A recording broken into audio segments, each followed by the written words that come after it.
बता न क्यों। इस क्यों का जवाब नामा की छोटी सी खोपड़ी खुद ही खोजने लगी। कहीं तुझसे कोई गलती तो नहीं हो गई नामा? तभी तो विट्ठल थाल को छू भी नहीं रहा है। नहीं नहीं, मैं तो नहाकर भी आया हूं। देख न विट्ठल, मेरे बाल अब तक गीले हैं। मैंने जरा सी अशुद्धि भी नहीं बरती। सच्ची, पूरे रास्ते तेरा थाल भी नहीं खोला, ढके ही रखा। भोजन जूठा भी नहीं किया, ये एकदम सुच्चा है। मैंने तो इसे ढंग से सूंघा तक नहीं। फिर क्यों नहीं खाता रे तू विट्ठल? मूर्ति अब भी मूर्तिवत ही रही, लेकिन भगवान भी सोचते होंगे आज से पहले उन्हें कोई इतना औला दौला भक्त नहीं मिला होगा। खैर, इधर हमारे नामा की जान पर बनाई। उसे घर बैठी माँ का ख्याल आ रहा था, बाबा की नसीहतें याद आ रही थी, और जो उसके मन में चल रहा था वह कहे जा रहा था। विट्ठल, तू क्या चाहता है कि क्या आज के दिन हम सब उपवास रखें? बाबा कह रहे थे कि हम विट्ठल को खिलाकर ही खाना खाते हैं, विट्ठल की जूठन का ही भोजन करते हैं। अगर तूने इसे जूठा नहीं किया तो फिर आज हम क्या खाएंगे? बताना, तू चाहता है कि हम भूखे रहें आज? आई भी मेरा रास्ता देख रही होगी। देर हुई तो गुस्सा करेगी। देख देख मेरे पांडुरंगा, लाया नामा पूरी हलवा।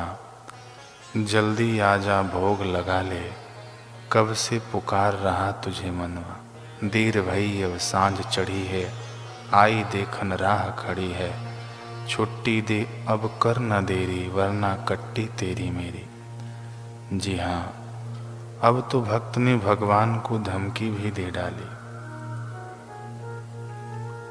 एक भक्त की कट्टी हल्की फुल्की नहीं होती। निस्संदेह उसमें भगवान तक को भयभीत करने की ताकत होती है। भगवान इसलिए भयभीत हो जाते हैं क्योंकि वे भक्त को रूठने का अधिकार देते हैं।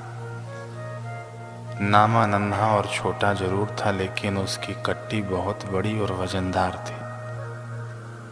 परंतु न विट्ठल प्रकट हुए न भोग लगाया। जड़ मूर्ति ही बने रहे क्यों? अब भी क्यों न आए गिरधर? शायद इसलिए क्योंकि वे अपने भक्त के सब्र की सीमाओं को बढ़ा देना चाहते थे। वह सोचने लगा कि आखिर मुझ में ही ऐसी क्या कमी है जो विट्ठल नहीं आ रहा है। मेरा भोग तो सुच्चा है, थाल भी सुच्चा है, पर क्या मेरा मन ही सुच्चा अर्थात सच्चा है कि नहीं? मेरे भाव ही अच्छे हैं या नहीं? बिखरे पुष्प भी हैं, मीठे कंद भी हैं, करुणा सिंधु भी हैं। था मैं ही जो शबरी बन न सका। गंगा मैया भी हैं, पास नैया भी है, राम रमैया भी हैं, मेरा भाव ही केवट बन न सका। भक्ति या साधना किसी उम्र की मोहताज नहीं होती। एक छोटी सी अधकच्ची बुद्धि में भी वह पूरी पक्की हुई मिल सकती है। विट्ठल, बेटा पागल हो या गूंगा, तब भी पिता उसको प्यार करता है। इसी तरह मेरे प्रभु तो मुझे भी नेह लगा, मुझसे भी नेह लगा। फिर चाहे मैं जैसा भी हूँ, अगर मैं बुरा हूँ, अभागा हूँ, तब भी तेरा ही हूँ। नामा के निहोरों में अब समर्पण का रंग दिखने लगा था। वो मूरत के चरणों में लिपट चुका था। मैं तेरा, तू मेरा, कहते कहते मचल रहा था।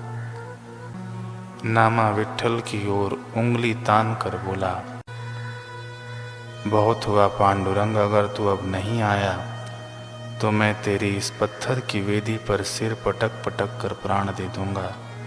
अपना शीश एक नारियल की तरह फोड़ कर यहीं भेंट चढ़ा दूंगा। निहोर करके हार चुका हूँ, बेबस और लाचार हुआ हूँ। ये आंसू भी तुझे पिघला न पाए, कब से खड़ा था आस लगाए। पर अब न एक चलेगी तेरी, तुझको आज चुनौती मेरी। प्राणों का त्याग मैं अभी कर दूंगा, शीश नारियल भेंट करूंगा। न कहना फिर मुझे क्यों हुई देरी, जब बिखर जाए मेरी जीवन डोरी। इतना कहते ही नामा पर जैसे पागलपन का दौरा पड़ गया। उसने कस के दोनों हाथों से वेदी थाम ली। पूरे उफान के साथ सिर फोड़ने के लिए नीचे झुका कि तभी उसी घड़ी वेदी से तेज प्रकाश फूटा, जिसने नामा के माथे को थाम लिया। इस प्रकाश में फिर साकार हुए मोर मुकुटधारी, मनोहर छवि लिए साक्षात विट्ठल। लहराता पीतांबर, गले में गुलाबी कमलों का हार और रत्नमाल, अलौकिक स्वरूप था प्रभु का। वे प्यार से मुस्कुराए। नामा आंखें फैला फैला कर प्रभु को निहारने लगा। प्रभु ने उसके गालों पर हल्का सा स्पर्श किया, फिर बिल्कुल समर्पित होकर थाली के सामने बैठ गए। नन्हे नामा ने नन्हे हाथों से कौर उठाया और प्रभु की ओर बढ़ा दिया। क्या मनोरम दृश्य था। प्रभु खा रहे, भक्त खिला रहा, हर कौर में प्रेम वो मिला रहा। नामा कौर पे कौर तोड़कर अपने विट्ठल को खिलाने लगा। प्रभु भी भक्त के हाथों का यंत्र बन गए। जो वो खिला रहा था वे खा रहे थे, जैसे खिला रहा था वैसे खा रहे थे। कभी सूखी पूरी तो कभी अकेला हलवा, रुचि रुचि भोग लगाए जा रहे थे। अचानक नामा ने देखा कि थाल में सिर्फ एक पूरी बची है और थोड़ा सा हलवा।